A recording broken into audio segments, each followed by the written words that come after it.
जय हिंद दोस्तों। चलिए आज जानते हैं इसरो की आकाश में नई आंख इनसैट 3DS के बारे में। आज हम भारत के इस बिल्कुल नए मौसम उपग्रह की गहराइयों में उतरेंगे और जानेंगे कि ये कैसे हमारी मौसम की भविष्यवाणी और आपदा प्रबंधन को और भी बेहतर बनाने वाला है। तो चलिए शुरू करते हैं और समझते हैं कि आखिर इसे मौसम के खतरों से बचाने वाला भारत का नया गार्डियन क्यों कहा जा रहा है। कभी सोचा है आपने कि इतने बड़े बड़े तूफान जो चक्रवात आते हैं या फिर जो मॉनसून है, उसकी खबर हमें पहले से कैसे लग जाती है? ये सिर्फ एक दिलचस्प सवाल नहीं है, इस पर तो लाखों लोगों की जिंदगियां और अरबों की संपत्ति टिकी होती है। और बस इसी सवाल का जवाब है इनसैट 3DS। ये भारत का एकदम state of the art solution है, जिसे हमारी निगरानी की ताकत को नेक्स्ट लेवल पर ले जाने के लिए ही बनाया गया है।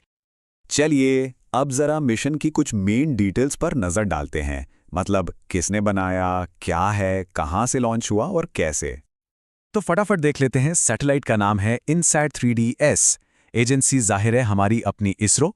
लॉन्च व्हीकल है GSLV F-15 और इसे श्रीहरिकोटा के सतीश धवन स्पेस सेंटर से लॉन्च किया गया है। और हाँ, ये लगभग 10 साल तक काम करेगा।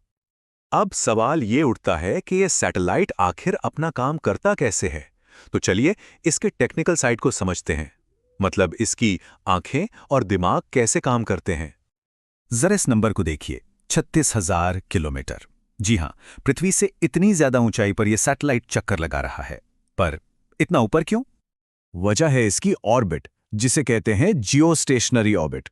अब इसे आसान भाषा में समझें तो यह बिल्कुल वैसा ही है जैसे कोई ड्रोन हवा में एक ही जगह पर टिका हो और नीचे जमीन पर लगातार नजर बनाए रखे। ठीक इसी तरह इनसैट 3DS भी भारत के ऊपर आसमान में एक ही जगह पर हवर करता रहता है, ताकि 24 घंटे सातों दिन मौसम पर पैनी नजर रख सके। देखिए, इस सैटेलाइट की असली ताकत है इसके 4 खास इंस्ट्रूमेंट्स, जिन्हें हम पेलोड कहते हैं। पहला है इमेजर, जो बादलों की, कोहरे की और समुद्र के तापमान की तस्वीरें लेता है। फिर है साउंडर, ये हवा में नमी और तापमान को लेयर बाय लेयर नापता है, जिससे पता चलता है कि कोई तूफान कितना खतरनाक हो सकता है। तीसरा है डेटा रिले ट्रांसपॉन्डर, जो जमीन पर लगे वेदर स्टेशन से डेटा लेकर हम तक पहुंचाता है। और चौथा, जो बहुत जरूरी है, वो है सर्च एंड रेस्क्यू ट्रांसपॉन्डर। इस समुद्र में या किसी आपदा में फंसे लोगों के डिस्ट्रेस सिग्नल्स को पकड़ता है और बचाव टीमों की मदद करता है। तो कह सकते हैं कि ये सच में इस मिशन की आंखें और कान हैं। ठीक है, टेक्नोलॉजी तो समझ ली, पर अब देखते हैं कि इसका जमीन पर हमारी आपकी जिंदगी पर क्या असर पड़ता है। रियल वर्ल्ड में इसके क्या फायदे हैं। इस मिशन का जो मेन ऑब्जेक्टिव है ना, वो इस एक लाइन में छिपा है कि भारत के मौसम चेतावनी सिस्टम और आपदा से पहले चेतावनी देने की क्षमता को और भी मजबूत बनाना और भी पावरफुल बनाना। और इसका फायदा किसे मिलता है? देखिए, इसका फायदा समाज के हर हिस्से को मिलता है। जो हमारी डिजास्टर मैनेजमेंट टीम्स हैं, उन्हें साइक्लोन्स और बाढ़ की एकदम सटीक और टाइम पर वार्निंग मिल जाती है। किसानों को मॉनसून की सही जानकारी मिलती है, जो उनकी फसलों के लिए बहुत जरूरी है। एविएशन हो या शिपिंग, मतलब हवाई जहाज से लेकर पानी के जहाज तक, सबके लिए रास्ते सुरक्षित हो जाते हैं। तो कुल मिलाकर ये टेक्नोलॉजी हर किसी की सुरक्षा से सीधे सीधे जुड़ी हुई है। एक बात और समझना जरूरी है, INS 3DS कोई अचानक से आया सैटेलाइट नहीं है।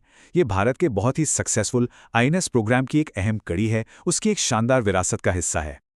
असल में INS 3DS अपने 2 पुराने साथियों INS 3D और INS 3DR की जगह ले रहा है। ये दोनों सैटेलाइट्स पिछले 1 दशक से हमें जरूरी डेटा दे रहे थे और अब वो रिटायर हो रहे हैं।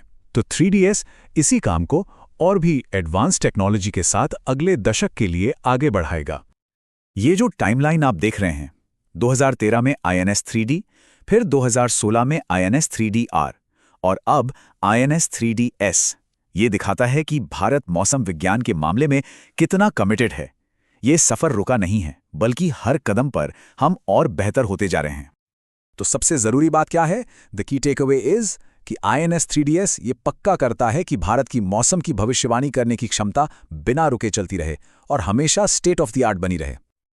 और आखिर में एक सवाल जो सोचने पर मजबूर करता है, जब हमारे पास आसमान में इतनी ताकतवर आंख मौजूद है, तो जरा सोचिए, भविष्य में क्लाइमेट चेंज जैसी बड़ी चुनौतियों से निपटने के लिए हम कितने बेहतर तरीके से तैयार हो पाएंगे। ऐसी ही जानकारी के लिए सब्सक्राइब कीजिए ऑल कैन स्टडी को। थैंक यू एंड मिलते हैं नेक्स्ट वीडियो में।